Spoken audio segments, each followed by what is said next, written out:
These were landmark movies and a landmark character. Mr. Bond. James Bond. You have to be bombastic. You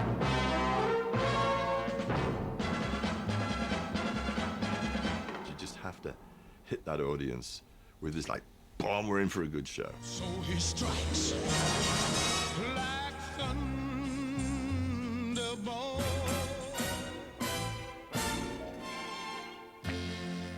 You have to grab them and set the audience up where they feel this is going to be an exciting evening. I think they're great works of art, actually. I mean, they were incredible, working to a formula. Always the Bond films were exciting, and always they had a good score.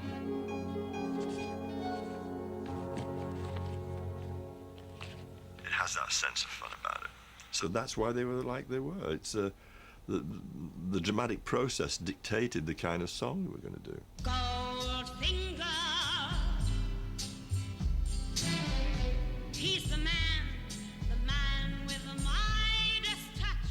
The Bond song at the beginning of the film is always something to watch for. You know, the opening of most Bond pictures generally sets you back on your heels. Say live and let die.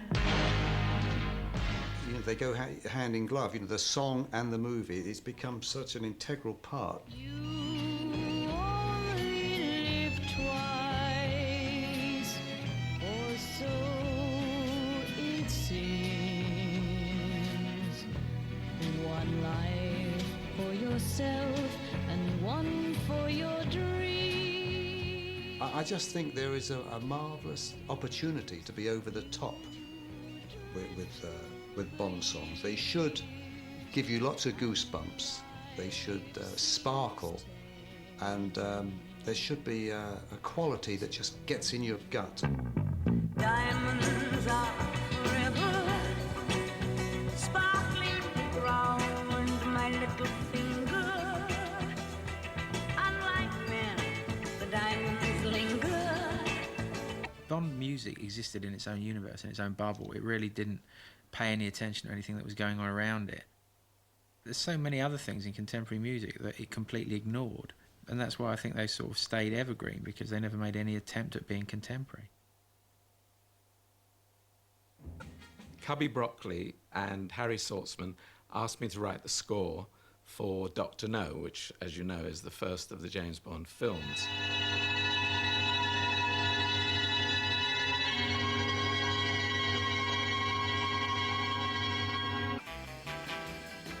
I received a phone call from the head of United Artists Publishing. He said, we've got this Bond movie. And I went in and he said, it's been scored.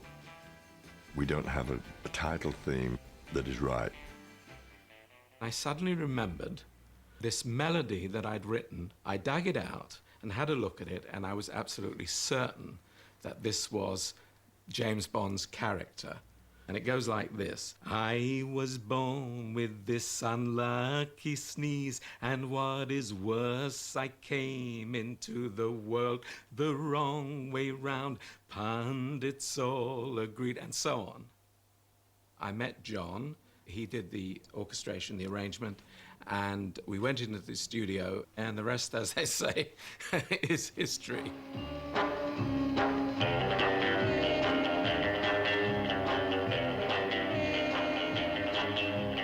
In line outside the Pavilion Cinema in Piccadilly. Paid my bucks, went in and saw the movie. That's the first time I'd seen the movie. And of course it's the title sequence, which I thought that was all I was doing. And then as the movie progressed, I'm Bond, James Bond, and this thing keeps coming in. So, this is great. I was paid £250 incidentally for this thing. James Bond, 007. Licensed to kill whom he pleases, where he pleases, when he pleases. From the elegant clubrooms of Mayfair to exotic island night spots. They had a preview. I wasn't present, but I heard about it. And Terence Young, the director, took the movie very seriously. He really did. He thought it was a deep spy movie, and this is how they, you know, these guys worked. And the audience started to crack up.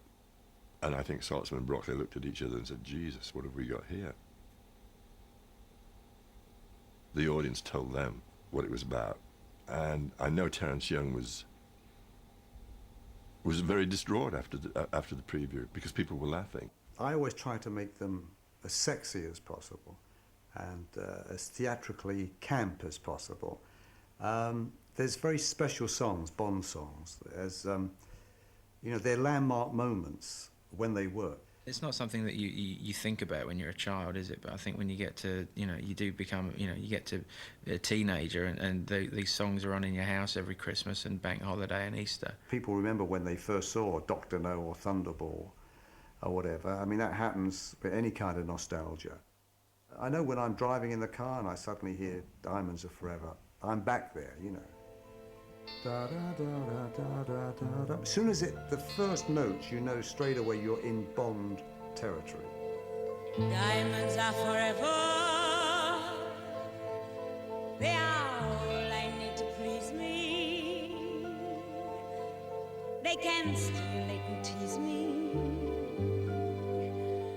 They won't leave in the night. I've no fear that they might desert me. Diamonds are forever. Hold one up and then caress it. Touch it, stroke it and undress it. I just love that. It's deliciously vulgar, if you know, and Shirley Bassey is perfect casting, as she was for that. I always liked Diamonds Are Forever. I thought Don Black wrote a wonderful lyric. Ready? Yeah, anytime. Diamonds are forever. They are all I need to please me. They can stimulate and tease me. They won't leave in the night. I've no fear that they might desert me. Of course, David Arnold's album is just sensational because what he's managed to do, he's kind of reinvented these songs. Whereas I thought they were campy enough and vulgar enough, he kind of parodied them in a way, but in a delicious way that makes them irresistible. So David McAlmont doing Diamonds Are Forever, you can kind of smile in a wry way about them because they're sort of funny in their deliciousness. Oh, when love is gone, they lost love. I suppose it's quite good to get a man to sing Diamonds Are Forever. I suppose if you look at it analytically with forensic precision, it probably doesn't make sense, you know. It's a bit like a guy singing I Enjoy Being a Girl, you know.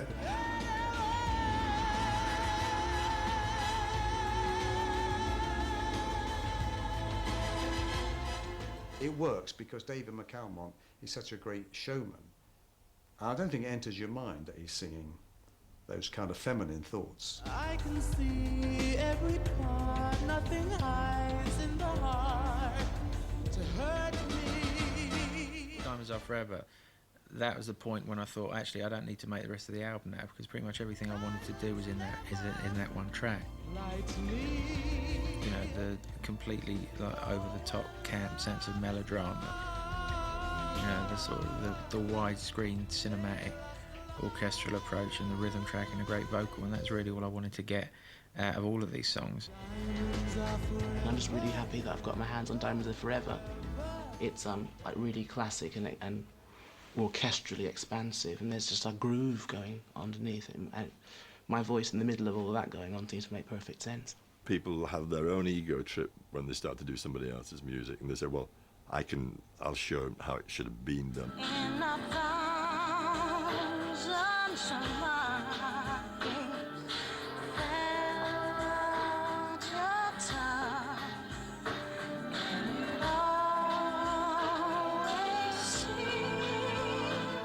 I was always approaching it from a fan's point of view, really. I'd heard some other sort of cover versions where they went like a million miles away from the original, which was all right, but it wasn't the sort of record that I wanted to make. I wrote Born Free, which I did as like a parody on a Disney movie, and it worked.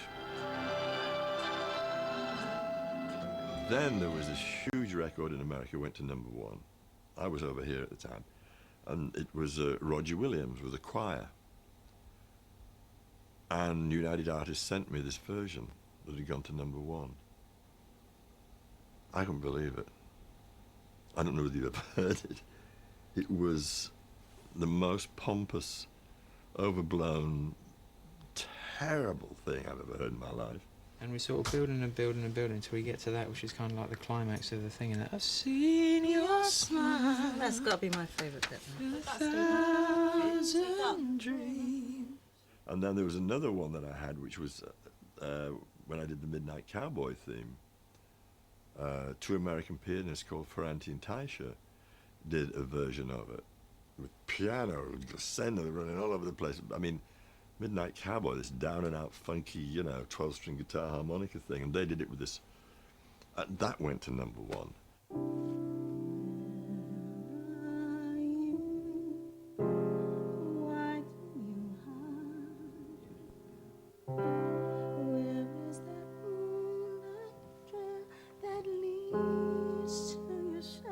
The record I wanted to make was one which recognised the sort of cinematic, melodramatic, over-the-top aspect of it that the originals brought to it, but you know, trying to find some way of making that relevant now. Take my unfinished life and make it complete, just like the moon could know. I think that's the one that we probably need to do on just that verse, because that you obviously know. If you do it with, you know, with a certain amount of love and affection and respect for where the, you know, where the songs were coming from, then I don't think you'll have a problem with it. You know, it wasn't as if I was, you know, kind of destroying them or radically redefining them, really. I mean, some of them have been, but I mean, I still think the heart and soul of the songs are the things that I've kept.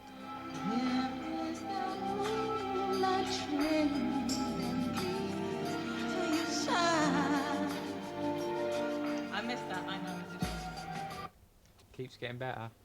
Okay. I think I understood where the songs were coming from and what they were doing, and I knew the way I wanted to treat them, and I didn't think it was something that anyone would have any problem with, because, you know, I mean, obviously there are people that are bigger Bond music fans than I am, but I mean, I'm reasonably familiar with them, you know, and so I kind of just did it with a lot of respect for the music.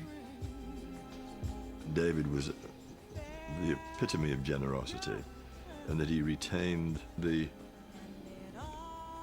original character, if you like, and character of what was there, but then added a total freshness to it.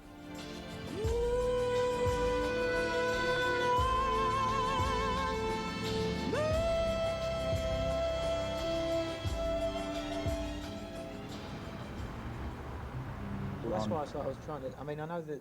Bam, I mean, I'm blam. anticipating that the orchestra's going to sound like as brash. You know, Yeah. in fact, even more brash than the original. He always runs while others walk.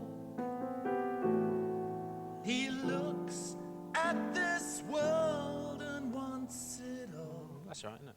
I wasn't really worried about, you know, fashion or other people's opinions. You know, it's just I had those songs in my head, and I heard them the way that I heard them, and I just wanted to record them the way I wanted to record them. I mean, I didn't have an agenda about, you know, subtly, you know, bending the curve of popular music in this country, you know, and making something different and making a big statement, because it isn't. I mean, it feels like a personal record to me because I've made it, but I never wrote any of the material.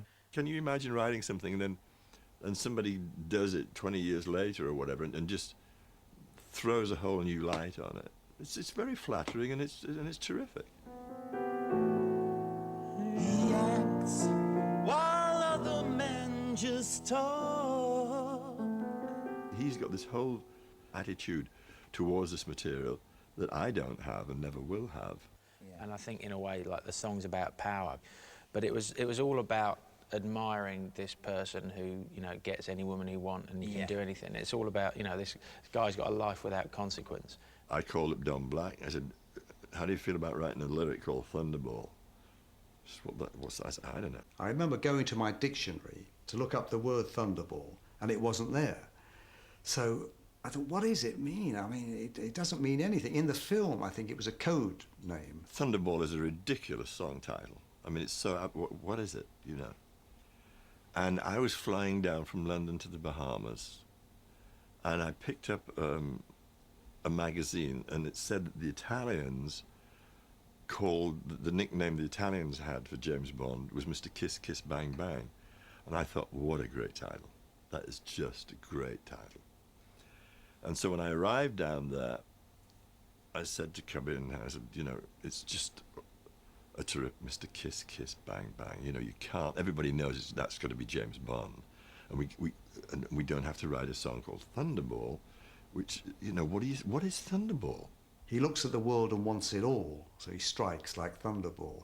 But really, it's a bit of cartoon nonsense. And then we called Tom Jones.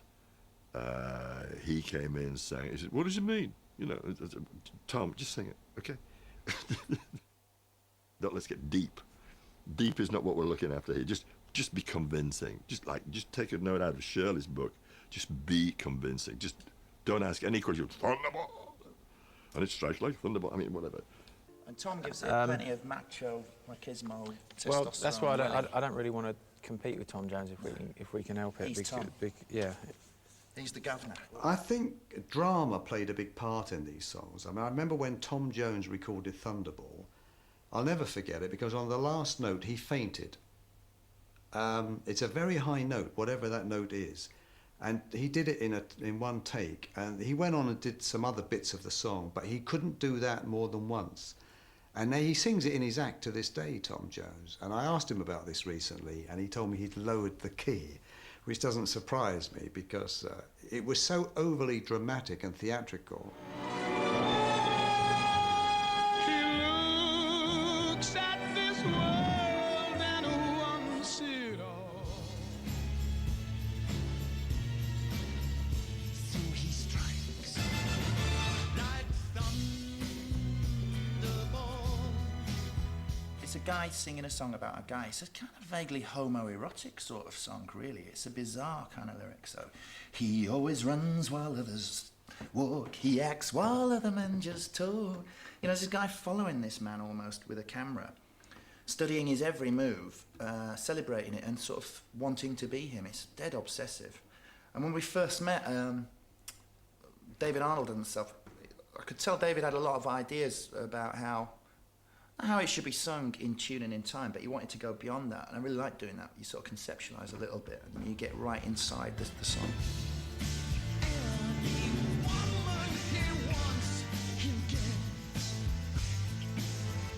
David Arnold has put his own signature to them, which is a hell of a compliment, because, you know, John Barry is Bond.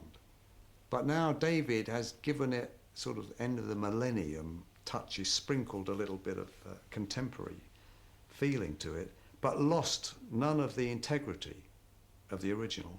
There's 8 people here working. Studio's booked. We lost a day on Sunday. We've lost another day today. You know, we're all sitting around here waiting. The most difficult thing was actually coordinating people from, you know, different parts of the world, some of them in America, some of them over here, all on different labels, all in the middle of world tours, all making their own records. Logistically, it's a nightmare. All right. Well, listen, if you have any doubts, right, about whether or not you're going to be here or not, try and give me a little bit more notice. Hello. Yes, very good. What? All right. Power chords. Just for an example, with the Pulp situation, I met Jarvis for the first time this time last year. It sounded great. It's very lively in here. Good. We had a chat about what it is that I wanted to do, and he said about what he wanted to do. Yeah. Is a rough licence near him?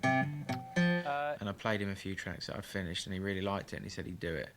It was then 2 months after that before we could get together again, because he was like recording his new album, and they were going out doing other bits and pieces.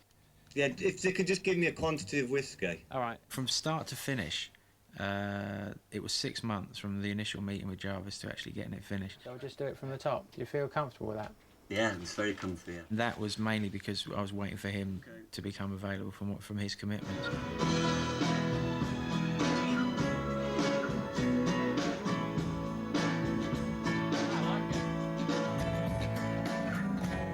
I wish I could have done another couple of songs, but it was, you know, I think 2 years is long enough, and it would have been another 6 or 7 months. Yeah, we'll take on the world and we'll win. So hold on tight.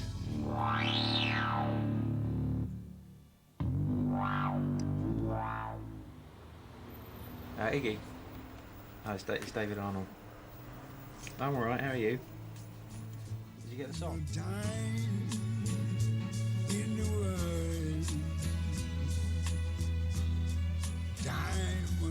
It's a song about someone who's been around the world, you know, 1,000 times, has done everything that there is possible to do in the human experience. And you know, they sort of come home from the end of this, you know, amazing life that they've had, and they get, like, sit on the back porch or something, and they're watching the sun going down, and at that moment they realise that they've got the rest of their life to live. And it's that sort of little snapshot, that moment, that I want to try and get in the song, you know, and really, you know, with the greatest of respect, it's like asking you to do it is probably because you've done most of those things that I think that this guy's done in the song. So, you know, I'm really sort of looking to hear that. All the Time in the World is my own personal favourite. I think that might have had a lot to do with the experience we had in New York with Louis Armstrong that afternoon that we recorded it. It wasn't a popular choice at the time because we'd always used, you know, the Tom Joneses, the Nancy Sinatras. And I said, look, it's about a man singing about September of his years. And I thought Louis Armstrong singing We Have All the Time in the World, it just rung true, and Cubby loved the idea. There was no argument. And to work with this guy in the studio, he was the sweetest, humblest guy. Only love.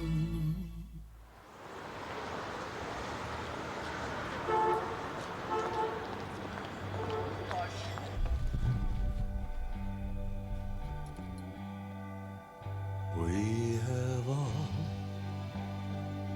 the time in the world, time enough for life to unfold all the precious things love has in store. We have all the love in the world. I think when you're asked to do a Bond song, it's a major event. You really do kind of, you write it and then you sort of rewrite it and rewrite it again before you present it to the people, because it's so important. You know the world's going to listen to it, and you know, it's got to be good. It's got to be of a certain kind of quality. It's not just like any other song, any straightforward, pretty song. It has to have that extra bit. It's a rare occurrence in nature when you can find lyrics as bad as these. You could have done so much with this, but who am I to criticize? Everybody's got their own ideas of what a hit record should be. I think it's probably why there's always a little bit of a controversy behind the scenes about the song. Baby, you're the best. Paul McCartney wrote a song called Live and Let Die, which was the name of the film, with the idea of it being used in the picture. And I took Paul and the group into the studio, Wings, and produced it and did all the voices and so on, and made a proper job of it, like a proper record, which it was. And it was that stage that Harry Saltzman thought it was a demo. He said, now who do you think we should get to sing it? I said, well, you've got Paul McCartney. Yeah. What do you think about Thelma Houston? I said, she's very good. Aretha Franklin? Yeah, she's pretty good too. But I realised I had, with great diplomacy, had to persuade him that Paul McCartney's voice was the one for the film, and if he didn't have Paul, he wouldn't have the song. Harry Saltzman hated Goldfinger. I was in the office and he said, you know, if we weren't pushed against time, we got to get this goddamn movie out. And if we had more time, I'd certainly throw that song out of the movie, blah, blah, blah, blah. And Guy Hamilton, who was the director, said, Harry, I don't know whether this is a hit or not. He said, I really don't care. He said, but dramatically, when that song comes in and Shirley sings it, it's just the most dramatic, splendid opening. And I said, I love it. In Diamonds Are Forever, he didn't like touch it, stroke it, and undress it. And I always remember that meeting when he said to John Barry, I don't like it. And John Barry, in a lovely Yorkshire accent, and I'll cut out the swearing words, said, well, what do you know about it, you know? And Harry slammed the door and ran out. And I thought, well, that's the end, I've lost the assignment, you know. But Harry didn't like Diamonds Are Forever. And I don't think he liked many of them. He wasn't really a song man. Although, the good thing about those days of Saltzman and Broccoli, they were leaders. Good, bad, or indifferent, you walk out of their office at the end of the day, you knew where everything stood. And that is not the case today. There's phone calls, there's faxes, well, this idea, there's that idea, and you say, who is running the show? They say, we want a hit. We want a top 10 record. We want to get the kids in, you know, really. That's not my business. I mean, I'm a musical dramatist for a movie. Nobody does it half as good as you. Baby, you're the best. You can turn my level down just a tad. John and Don, they were working in an era when they'd go in a room, write the song, the producer would come in and listen to it, and I mean, that'd be it. 'Cause nobody does it better. The ones that you think are the classics and the greatest actually performed the worst in terms of sales and, you know, and where they got in the charts. I mean, Diamonds Are Forever didn't really get anywhere. Goldfinger was a big hit. The biggest selling one has been the Duran Duran one. You know, that was the only one that was like a big #1. Meeting you with a view to a kill. You're dealing with reality now of Hollywood in 1997 and spending $100 million on a movie.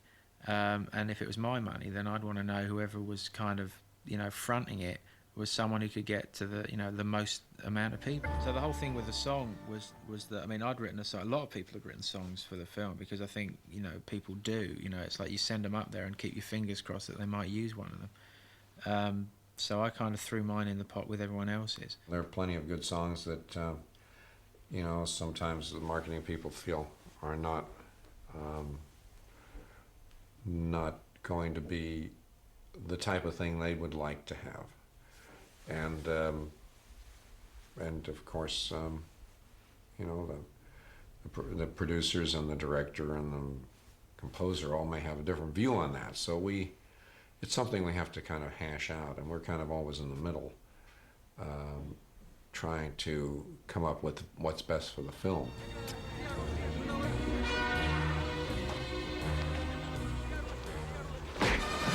Filthy habit. David was passionate to do the score and to get 99% of the score to be his, and, you know, with wonderful references to what John had done in the past. But the songs have, you know, and these things are always little war zones.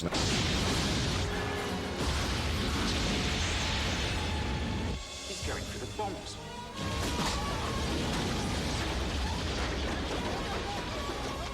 I actually did the score for one of the early James Bond films. The very first one that Roger Moore did. Is this the stupid mother that tailed you uptown? My name is... Names is for tombstones, baby. You all take this honky out and waste him, now. The director was Guy Hamilton, and I breathed a big sigh of relief when he said to me, look, I don't know anything about music, except I know what I want. And I said, God bless you.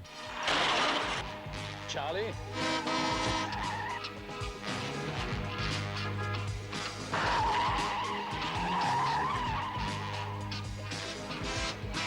You can't ignore the Bond tradition. You must have the Bond style, And I think you have to have some of the Bond harmonies too. More traditional in the sense that it's big orchestra, it's large string sections. It's the son of John Barry style. To that extent, you would call it traditional, but he uses a lot of rhythms and interesting chord progressions and things that are sort of modern as well. We share a sense of melody. I like music to be reasonably simple and linear, and I know he does the same. He's not like a tricksy writer who writes, lots of notes and kind of dances around in between bits of action. John always writes with a sense of sort of atmosphere and understanding of the drama of a scene and of a film, which is why I think the music that he writes is so evocative.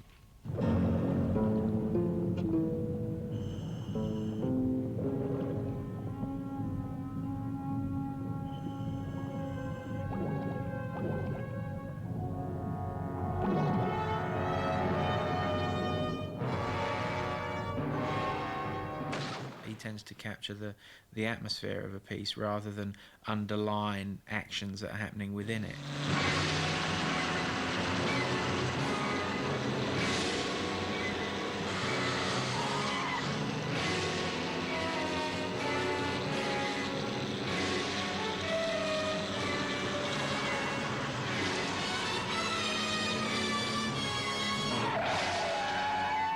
For action-adventure films like ours, where there's heroes and villains and big moments and explosions and all that, you need a big sound to complement that kind of film, and that's something that David does very well. With an orchestra, you can get so many different actually tones and emotions out of it. And the thing that you've got to remember is that there are 85, 90 people playing, and each one of them is creating a performance.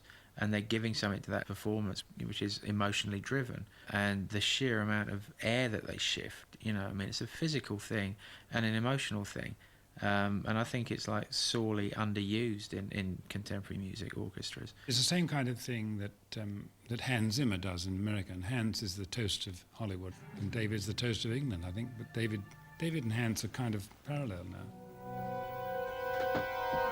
He's brought up on synthesizers and computers and has a profound understanding of the mechanics of these things.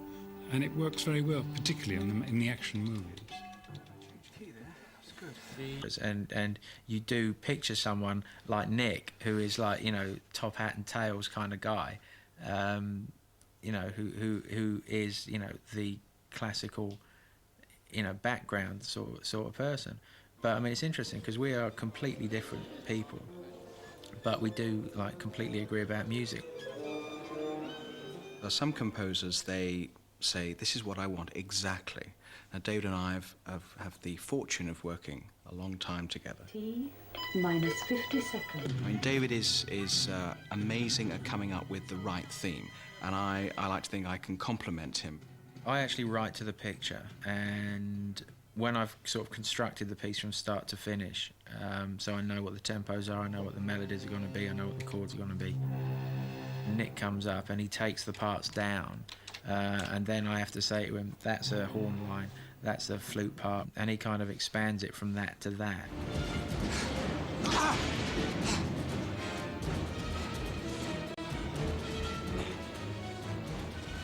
Drop it, Mr. Bond, or I drop your friend. It's over, Stamper. Let her go.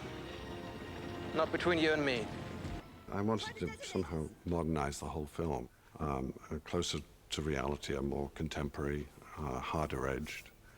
And I wanted to do the same with the music, and I wanted to find somebody who would enjoy and love what was great about the old ones, the great theme and the style and the sort of energy and flourish, and yet make it much more contemporary and give it a kind of fresh start.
I'm just trying to kind of ease it forward a touch, you know, into the 90s. In a way which isn't going to alienate people who feel that Bond is a certain thing. At the same time as he was finishing the Shake Not Stir project, was working on the score for the new Bond film, for Tomorrow Never Dies, and in fact we were in the room when he got the call, which was very exciting. The phone went and I was like, oh yeah, great, cool. So got cool the new about Bond it. film. Shortly after we delivered on Her Majesty's Secret Service, he put it up against one of the scenes in the film at the studios, and they said, oh wow, this is great. I know whenever I've seen a Bond movie, I've always had a huge expectation about what the music should be and what it shouldn't be. This car, when you see the car for the first time, he opens the door and he gets given. There's a point when he moves to Hamburg and the action starts happening in Germany, where I've gone for more of the sort of drum loop, breakbeat, wah-wah guitar approach, alongside the orchestra at the same time. Since you've done this, they've actually cut it again, so we're going to have to try and patch it up from somewhere else. But they sent me over a new cut, so I think probably the best thing to do is to see how this is going to work with the new picture, right? It should work again.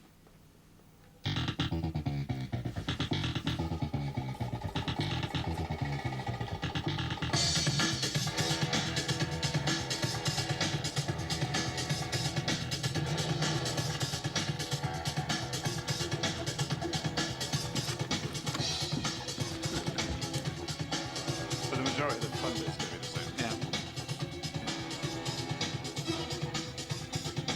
And they made any changes to the weird scratch, backward scratch bit? No, but I don't know what sort of sound effects they're going to put on that, because you've got like a Mercedes with all its tyres blowing out. So I would imagine, like underneath your scratching part, you're going to have like acres and acres of squealing tyres, and Foaming rubber. yeah. I mean, it's really only when you get to a theatre and you see it that you're either elated or disgusted, because you only need to look at it. I mean, like all of these explosions are going to be so enormous. Probably half the time, I should think you probably hear a lot of the drums, but I mean, the orchestra part of it, usually it's the brass which kind of sticks out. So.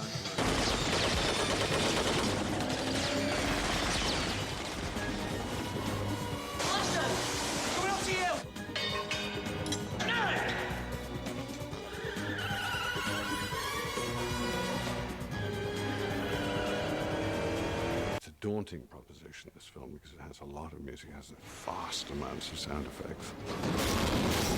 And it's very easy for it to become monotonous. It's very easy for it just to become a wall of sound.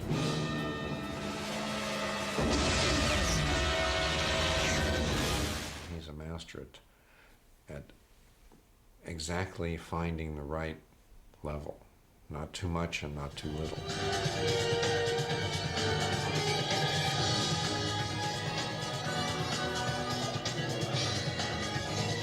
He's created a score that is really clever, I think, and smart about keeping old and bringing in new and giving it an energy and vitality.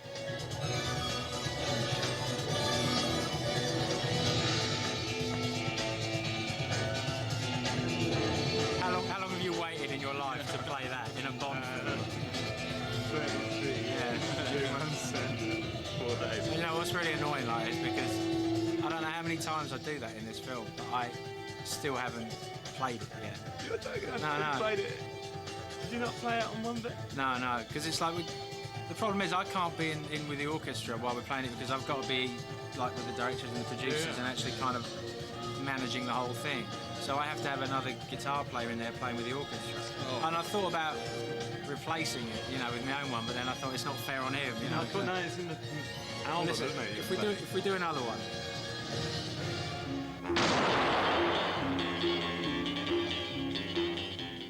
I think the Bond theme is one that the audience is something they want to hear and they like to hear in the film, and it sort of works within the action sequences. Eric Serra, who did our last film, did not use it as liberally as some others. I think there was a feeling that we should go back to more of the Bond theme. With GoldenEye, it was the first Bond film for a long time. It was a new Bond, so they wanted to create something new for him. I know they were trying to go a more sort of electronic route, you know, and a more experimental route with Eric. My take on it at the time, as it still is now, is that if you get a new Bond, all you do is surround him with old Bond paraphernalia, and people kind of buy that into that a lot more than they would, you know, if he'd have turned up with a moustache perhaps, or smoking a pipe. All the time I was thinking, God, if I was doing it, I would marry that new feel with you know, one foot in the 60s and one in the 90s.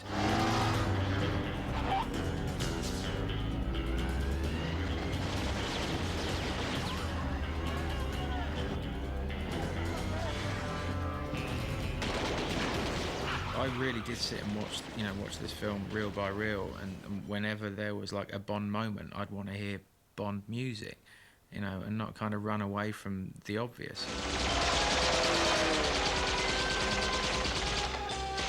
Whenever he was in a fix or something, he'd press a button and something would happen.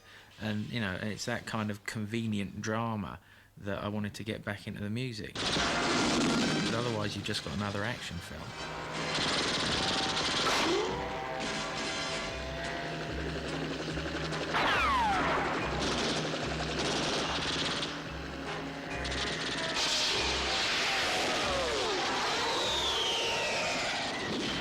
Part of scoring a film is finishing. It takes a lot out of you because I put a lot into it. So emotionally it's very draining, physically it's very draining. You know, you can feel the stress levels actually doing something to you physically. You know, you can actually feel it kind of crumpling things up inside of you, and it's really uncomfortable. So it's nice to be able to see it kind of filtering out a little bit, and then actually getting the stuff out in the world, you know, so everything that you've done for the last year starts getting a bit of an airing, and you begin to realise, you know, whether or not you've done the right thing. But I think regardless of that, you know, I mean, I really like the album, and I really like the way that's happened.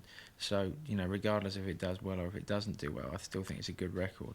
And I think with the film score as well, you know, I mean, I think I've sort of found a way forward with Bond music, and I know that, you know, they asked me to do the next one, so, you know, I think I found a sort of way to do it now.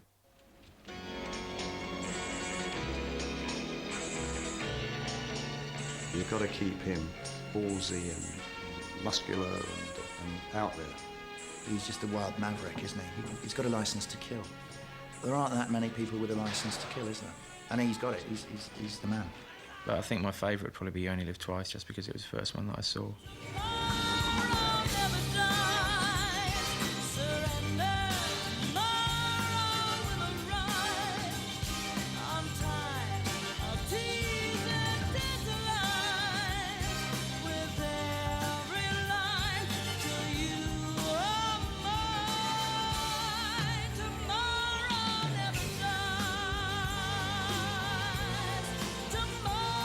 James Bond will go on for as long as there's stories to tell. I just hope they don't try to get them too high-tech, and let's stay with the men.